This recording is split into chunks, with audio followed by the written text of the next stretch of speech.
उसके बाद ये 3 वेव्स फेजेस माने गए. Then some people say there was a phase of post feminism, कि फेमिनिज्म डेड हो चुका है, एंड हो चुका है. जो हमारे गोल्स थे, इश्यूज थे, वो वी हैव टाइम ना, तो वो गोल्स हमारे अचीव हो चुके हैं. और अब क्या है, पोस्ट फेमिनिज्म की तरफ चलते हैं. Post feminism was about creating a balance, कि अब हम इसको ना सेक्सेस की लड़ाई ना बनाएं.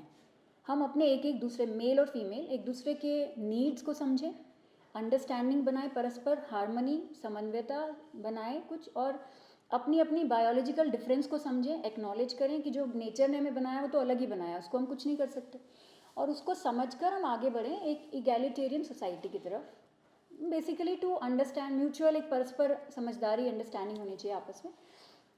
उसके लिए बनाया कि साइबर रेवोल्यूशन की एज है, वुमेन अब बड़े बड़े सेक्शंस मतलब आगे बढ़ रही हैं. और अब हमें सिर्फ महिलाओं की बात हम क्यों करें, समाज में और भी वर्ग हैं जिनको ऑपरेशन की तरफ जो है, और उनको भी ध्यान देने की ज़रूरत है. अलका सरोगी एक इंडियन एक्टिविस्ट है, उनकी एक स्टेटमेंट है इस बारे में, काफ़ी फेमस है, कि women emancipation is not an isolated self contained issue. ये अपने आप में एक अकेला इशू नहीं है. It is related to every other oppression, चाहे वो कास्ट हो, कलर हो, रिलीजन हो, या इकोनॉमिक इक्वालिटी हो. उसमें चाहे महिलाएं हैं चाहे पुरुष हैं, हर तरह के लोग जो हैं ऑपरेस्ड हो रहे हैं, उनकी हम बात करें. So we have to think of Homo sapiens in the next millennium and not only women. Let us think about everyone who is suffering. हर वो व्यक्ति जो ऑपरेस हो रहा है, चाहे वो पुरुष है, चाहे वो अगर अदर जेंडर है, चाहे ट्रांसजेंडर है, हम उन सबकी बात करें ना. अब पोस्ट फेमिनिज्म जो है ना, वो एंटी फेमिनिज्म नहीं है कि हम उसके अगेंस्ट हो गए. बस ये एक तरह का अंडरस्टैंडिंग है कि हमें जो है विक्टिमाइजेशन को तो हमें रोकना ही है. महिलाओं के ऐसा नहीं कि उन पर अत्याचार होंगे तो उनको स्वीकार करें, उसको तो रोकना ही है. बट वो करना कैसे है, समाज की व्यवस्था को बनाए रख के. हम ये ना कहें कि शादी मत करो, या तुम्हारी बॉडी को वो करो, या don't bear children. We should not do that. Let us not bring the social order down. Let us do it by asserting ourselves. महिलाओं को काम का अधिकार होना चाहिए, उनकी आवाज़ को सुना जाना चाहिए, उनको रिप्रेजेंटेशन मिलना चाहिए, लेकिन समाज की व्यवस्था भी बरकरार रहनी चाहिए, हार्मनी बनी रहनी चाहिए. पोस्ट फेमिनिज्म के आइडियल्स थे. तो ये एक कदम है, एक दिशा, उस दिशा में जाने के लिए जहाँ सेक्सेस जो है, जेंडर्स इक्वल हो. और ये रियलाइजेशन करना कि हम जो है थोड़े बहुत डिफरेंसेस जो हमारे हैं उनको हम एडजस्ट कर सकते हैं, रीएडजस्ट कर सकते हैं और आगे बढ़ सकते हैं. तो ये पोस्ट फेमिनिज्म था. उसके बाद ये कुछ टर्म्स हैं एक्चुअली जो फेमिनिज्म से रिलेटेड हैं. तो post feminism was first. Then there is eco feminism. Eco feminism का मेन मुद्दा ये था कि एनवायरनमेंट का एक्सप्लॉयटेशन और महिलाओं का एक्सप्लॉयटेशन जुड़ा हुआ है.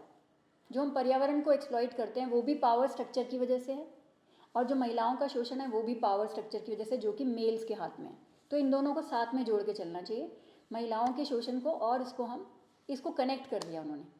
चिपको मूवमेंट जैसे आपने देखा कि महिलाओं ने जो है पेड़ों से चिपक चिपक के उनकी जान बचाई. तो एनवायरनमेंट को भी प्रोटेक्ट करें और महिलाओं के राइट्स को भी. तो उन्होंने ये कहा कि एनवायरनमेंट को प्रोटेक्ट करने में सबसे बड़ा रोल किसका है, महिलाओं का. इस तरह का ये एक मूवमेंट था. तो ये थोड़ा डिटेल है but we will not go into this. 70s में आया था, 1970 के दशक में. वंदना शिवा इसकी बहुत इंपॉर्टेंट फिगर है. आपने उनके वीडियोस वगैरह देखे होंगे, काफ़ी अच्छे. अगर नहीं देखे तो you can watch some of the videos. Vandana Shiva. फिर आया क्वीर फेमिनिज्म, क्वीर थ्योरी. ये आया कि सिर्फ बाइनरीज नहीं है सेक्सुअलिटी, एक महिला और एक पुरुष ऐसा ही थोड़ा है, there are other genders also. तो क्वीर किसको कहते हैं, queer theory and queer feminism. Other, we are including other sexualities also. There are bisexuals, there are lesbians, there are gays. ये जो LGBTQ कम्युनिटी है, दिस इज ऑल क्वीर. ठीक है. Those who do not have normal sexuality, जिसको हम normal मानते हैं. आजकल ये कहा जा रहा है इन सबको नॉर्मल मानिए. ऐसा नहीं है कि हम ही नॉर्मल हैं. जो सिस जेंडर है, cisgender is a term which means normal feel करना, कि आपका जो शरीर है आप वैसा ही फील कर रहे हो. कि मान लीजिए मेरी बॉडी फीमेल है और मैं फीमेल जैसा ही फील कर रही हूँ, तो मेरा gender cis, I am a cisgender. ठीक है. अगर कोई पुरुष है और वो पुरुष जैसे कुछ लोग हैं जो पुरुष के शरीर में महिला जैसा फील करते हैं, उस, समझ रहे हैं आप. ये आपने सुना होगा आजकल लोग फिर जेंडर रीअसाइनमेंट सर्जरी कराते हैं. तो ये अब इनको मतलब ये राइट है. तो उस तरह की बात. सिस जेंडर होना एक बड़ा प्रिविलेज है कि हमें वही शरीर है जो हम फील कर रहे हैं. कुछ लोग अपनी सेक्सुअलिटी को डिफरेंट फील करते हैं. तो ये उसके लिए था कि हेट्रोनॉर्मेटिविटी को हम डिसमेंटल करें, कि दो ही तरह के जेंडर्स हैं या वही नॉर्मल है, उसको हम ना माने, बल्कि सभी को हम ये कहें कि इनका जो फील करना है और उनकी आइडेंटिटी को स्वीकार करें. Some key concepts in feminism are patriarchy, पितृसत्तात्मक सोच, माइंडसेट, जिसकी वजह से प्रॉब्लम्स आती हैं। जेंडर रोल्स एंड स्टीरियोटाइप्स, हमारे समाज में रोल्स और स्टीरियोटाइप्स फिक्स्ड हैं कि अगर महिलाओं को कहा कि आपका काम है, अगर हस्बैंड वाइफ भी दोनों जॉब कर रहे हैं तो घर आके बर्तन मांजना महिला का ही काम है, ठीक है, या रोटी बनाना उसका ही काम है। ये स्टीरियोटाइप्स हैं, क्योंकि कुकिंग, खाना बनाना लड़कों को नहीं सीखना चाहिए, क्योंकि भाई वो तो पुरुष हैं या उन्होंने कभी किया नहीं, कि हिस्ट्री में चला आ रहा है ना, तो अब ये स्टीरियोटाइप है। माँ के हाथ का खाना, हम कितनी बार बोलते हैं ना, माँ के हाथ का खाना पिता ने कभी बनाया ही नहीं तो कैसे पता चलेगा कि वो कैसा बनाते। इसको हमने रोमांटिसाइज कर दिया, ठीक है। तो अगर कोई पुरुष जो है वो कायर है या ऐसा कावर्ड को ऐसी बात करते, तो बोलते हैं चूड़ियाँ पहन के घर पे बैठ जाओ। व्हाट डज दैट मीन कि महिलाएं ही चूड़ियाँ पहन के बैठने वाला मतलब ब्रेव नहीं है, वो बाहर जाके लड़ नहीं सकता, because it women are like that. So these are stereotypes and this comes from this patriarchal mindset. ये की कॉन्सेप्ट है फेमिनिज्म का कि हमें ये मूवमेंट, लड़ाई, लीगल बैटल, ये सब तो ठीक है, उस पे पॉलिसी पे हमें कागज़ पे अधिकार मिल जाते हैं, बट जब तक हम ये पेट्रियार्कल माइंडसेट को नहीं चेंज करेंगे, इसमें डाइल्यूशन नहीं आएगा, तो there is a problem. And then intersectionality, as we discussed. India के फेमिनिज्म जो है वो काफ़ी डाइवर्स था। इंडिया में सोशो कल्चरल इश्यूज़ पे ज़्यादा बात हुई। हमारे यहाँ सफ्रेज राइट्स इशू नहीं था, हमारे यहाँ था कि socio cultural, female infanticide, dowry, sati, ये हमारे समाज की कुछ इश्यूज़ थे जो फेमिनिज्म इन इंडिया में आते हैं। फिर हमारे यहाँ बहुत सारी पॉलिसीज़, लीगल रिफॉर्म्स और अवेयरनेस आए इन सब को लेकर।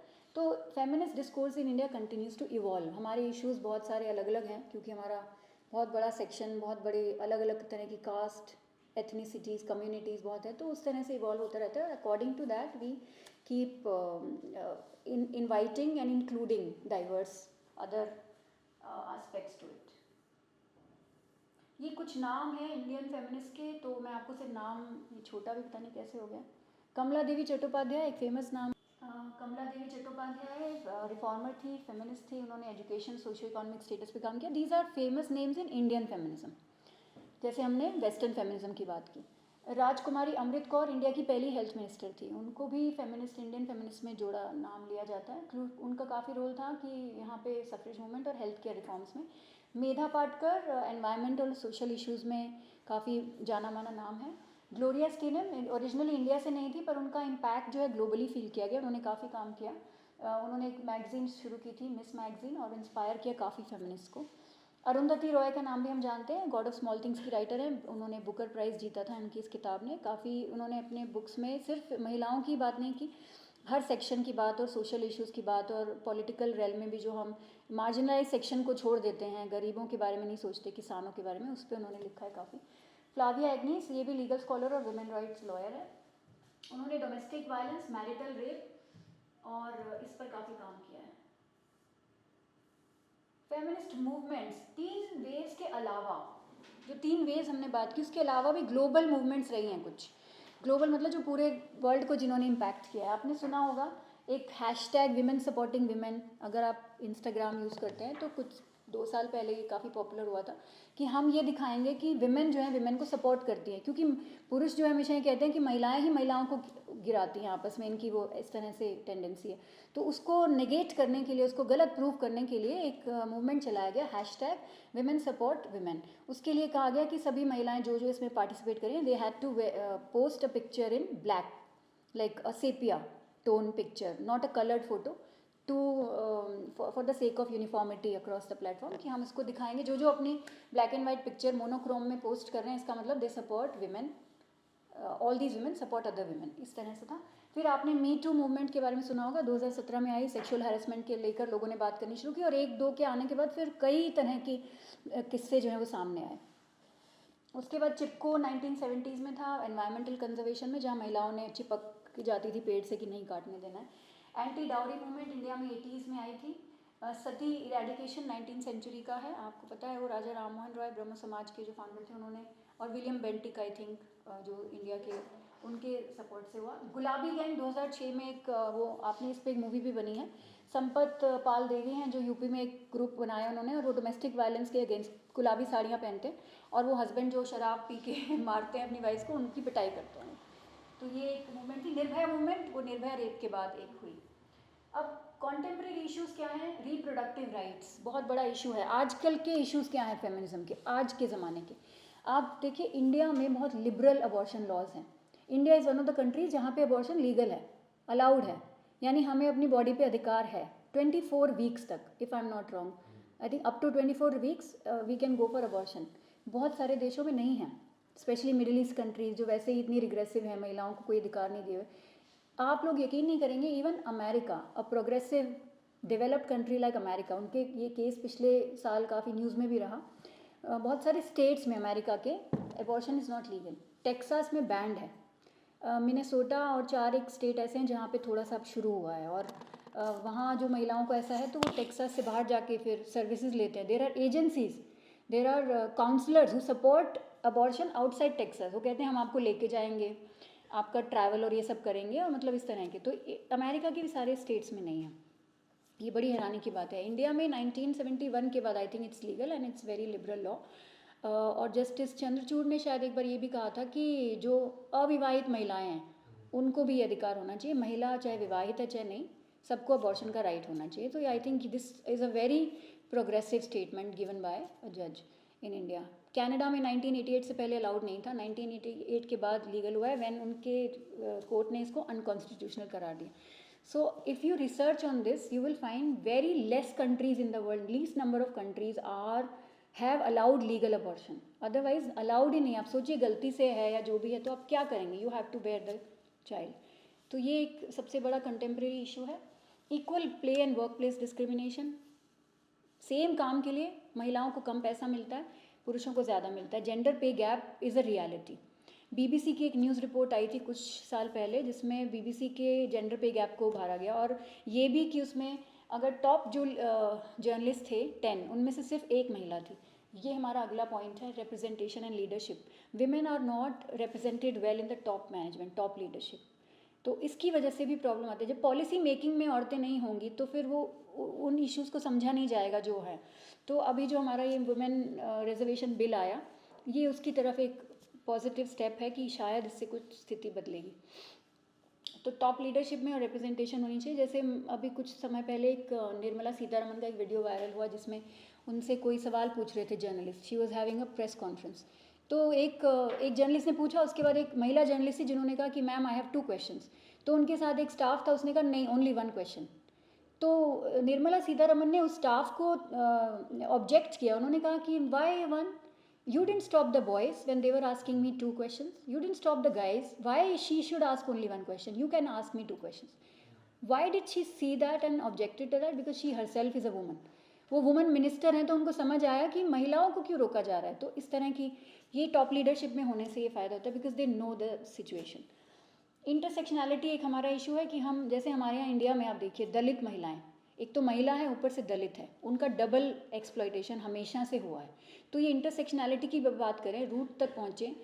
महिला तो मैं भी हूँ और सफाई कर्मचारी भी एक महिला है जो सड़क पे झाड़ू लगा रही है, लेकिन जब विमेंस डे होता है ऐसा कुछ सेलिब्रेशन, तो हम क्या है अपनी प्रिविलेज क्लास का फ़ायदा उठा के हम बड़े बड़े प्रोग्राम ऑर्गेनाइज़ करते हैं। वो भी तो महिला है जो मेरा काम करके जा रही है, उस दिन भी उसको तो कोई छुट्टी नहीं मिली या कोई सेलिब्रेशन नहीं है। तो ये भी हमें सोचने की ज़रूरत है। हमारे घर में जो मेड आ रही है वो भी महिला है, तो वो इंटरसेक्शनैलिटी हमें वहाँ तक पहुँचने की ज़रूरत है। When we talk of our rights, do we give them the equal rights? क्या हम उनको भी इक्वल राइट्स देते हैं? उनकी चीज़ों को या उनके कंसर्न्स को शामिल करते हैं? वो ऑनलाइन हैरेसमेंट आजकल का इशू है कि अब साइबर एज है और हम इसमें जेंडर रिप्रेजेंटेशन की वजह से महिलाओं को ही ऑनलाइन हैरेसमेंट और बुलिंग का सामना करना पड़ता है। I have an open public page on Instagram, I have seen this my self. मेरे डीएम में रोज़ 10 आदमियों के मैसेज होते हैं जिनको मैं नहीं जानती, और वो कोई मतलब वो सेक्शुअल हैरेसमेंट में जो जो चीज़ें आती हैं वो करते हैं वो सब, या आपकी किसी पिक्चर पे कोई कमेंट लिख दिया या कुछ स्टूपिड सी बात लिख दी, या इवन दे सेक्शुअल कमेंट कर देना। This is all gender cyber bullying. तो ये भी एक आजकल का इशू है। And body positivity towards beauty standard, this is very important. हम अपनी खुद के स्टैंडर्ड बना के सोचते हैं कि जो मोटी लड़की है या जिसका वेट ज़्यादा है वो सुंदर नहीं है, या जो सांवली है वो सुंदर नहीं है, या एक तरह की जैसे मैंने आपको बताया कि मॉडल्स का एक फ्रेम होता था। So we should negate body negativity. Body positivity आज का एक पर्टिनेंट इशू है कि हमारे कोई स्टैंडर्ड नहीं होने चाहिए ब्यूटी। मेल्स के लिए कोई ब्यूटी स्टैंडर्ड्स नहीं है एज सच। और मेल्स जो हैं वो महिलाओं को हर चीज़ पे मतलब क्रिटिसाइज कर दिया जाता है. Males can have a beach body and they can bare their chest and get nice pictures on the beach, but when women do that even in a bikini, they are criticized. So all these issues, and it is heartening to see that some companies and organizations are being more inclusive these days. Indigo के एक जो airlines है उसकी एक flight से मैं travel कर रही थी पिछले साल, तो मैंने देखा कि एयर होस्टेसेस जो थी, जो क्रू मेंबर्स थी, उनमें कुछ ऐसी भी थी जो उस फिट स्टैंडर्ड में नहीं आती हैं, जैसे कि डार्क कॉम्प्लेक्शन होना या बॉडी का एक पतले फ्रेम में ना होना. पहले विमेन जो स्टीवर्डेसेस थी और क्रू मेंबर्स थी वो सिर्फ पतली और एक बड़े अलग तरह का, और वो उनका मेकअप का एक स्टाइल है और पूरा उनको ऐसे रहना पड़ता था. अब ऐसा नहीं है, ये लाइन थोड़ी सी ब्लर हो रही है. People are being more inclusive and this is gaining momentum which is a good thing. तो ब्यूटी स्टैंडर्ड्स को हम ऐसे फॉलो ना करें कि कोई सेट स्टैंडर्ड है. फेयर एंड लवली कैंपेन के बारे में सुना होगा आपने. फेयर एंड लवली नाम को ऑब्जेक्ट किया गया. 22 साल की एक मुंबई से एक महिला थी जिन्होंने इसको चैलेंज किया, एक पेटिशन फाइल किया कि वाई फेयर एंड लवली, क्या जो फेयर है वही लवली है? मेरा शेड फेयर नहीं है, मेरा कॉम्प्लेक्शन, तो क्या मैं स्टैंडर्ड में नहीं आती हूँ? इतने सालों तक फेयर एंड लवली ने, आई थिंक ये 1975 में लॉन्च हुई थी कंपनी, 75 से लेकर और 2020 तक फेयर एंड लवली ने महिलाओं के जो सेल्फ एस्टीम है ना, उस पर कुठाराघात करने का काम किया. ऐसा उन्होंने कहा कि जो महिला फेयर नहीं है और वो लवली नहीं है, और आप गोरापन क्यों प्रमोट कर रहे हैं? वो उनके एड्स में आता था गोरी स्किन पाएँ या गोरा चेहरा पाएँ. तो उन्होंने कहा कि ये स्किन लाइटनिंग नहीं होना चाहिए, this should be skin brightening. और ये नाम जो है फेयर एंड लवली क्यों है? तो फेयर एंड लवली ने इस बात का कॉग्निजेंस लेते हुए अपने नाम को चेंज कर दिया है. कैन एनीवन टेल मी क्या है अब नाम? Glow and lovely. और उनका एक मेल ब्रांड भी, मेल प्रोडक्ट भी निकाला था उन्होंने फॉर मेन, उसका नाम था फेयर एंड हैंडसम. उसको भी चेंज करके अब कर दिया गया है ग्लो एंड हैंडसम.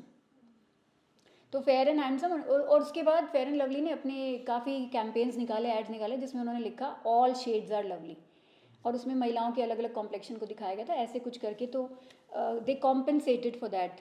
करीब 3-4 या 6 महीने तक उनकी सप्लाई बंद हो गई थी. तो उसके बाद उन्होंने नए प्रोडक्ट जो है वो विद न्यू नेम लॉन्च किए. तो ये ब्यूटी स्टैंडर्ड्स वाला, ब्यूटी पॉजिटिविटी, क्योंकि हमें एक्सप्लॉइट करने के लिए किया गया ना ये, कि आप किसी मोल्ड में फिट नहीं होते. This is an exploitation. So this is one of the major contemporary issues. फिर है डिजिटल जेंडर डिवाइड.